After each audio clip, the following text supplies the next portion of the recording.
But mostly the way educators are going to benefit from the work that we do is through all the different publishers and different organizations that we work with.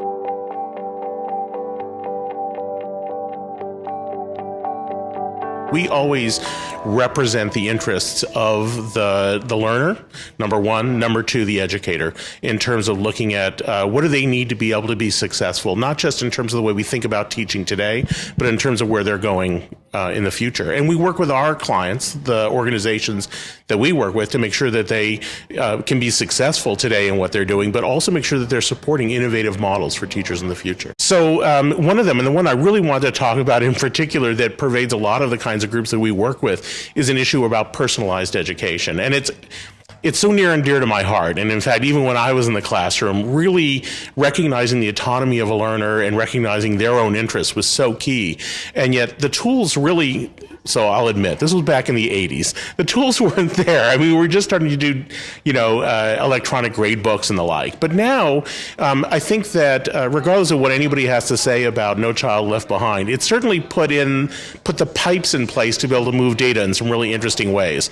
And the model that we have of classrooms today is a rather arcane model. I mean, we assume, we still ask, what class is your child in? Well, why isn't every child in a class of their own? And at some level, semantically, that's the case. Really, every child is in their own class, but we lump them in interesting ways.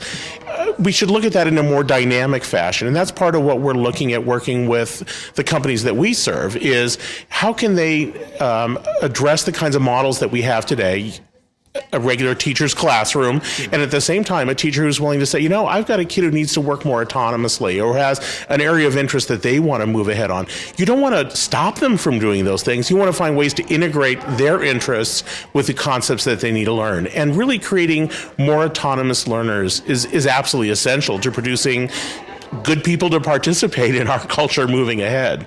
So for a teacher, it depends on sort of where they are in that transitional period and what age range of child they're working with. I use this metaphor of a puzzle. When we give kids their very first puzzle, it has like a round piece that goes in a round hole. It's pretty clear, and the feedback is very clear. The rule set is very clear. And when we start it with young learners, we give them assignments that have very, very clear parameters.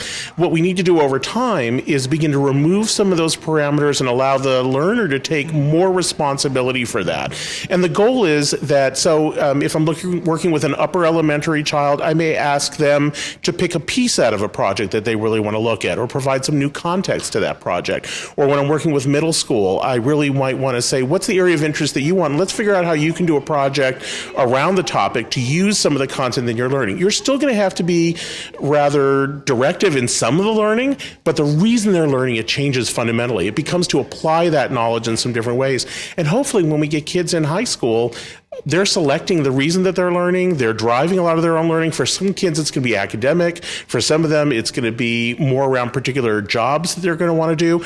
But who cares? Let them own their learning, because what we shouldn't have is at the end, when children finish high school, they shouldn't be looking for, okay, who's going to tell me what to do next? They should be autonomous. They should really understand how to take responsibility for their own learning. And we can't expect them to do that unless we help support them in that process.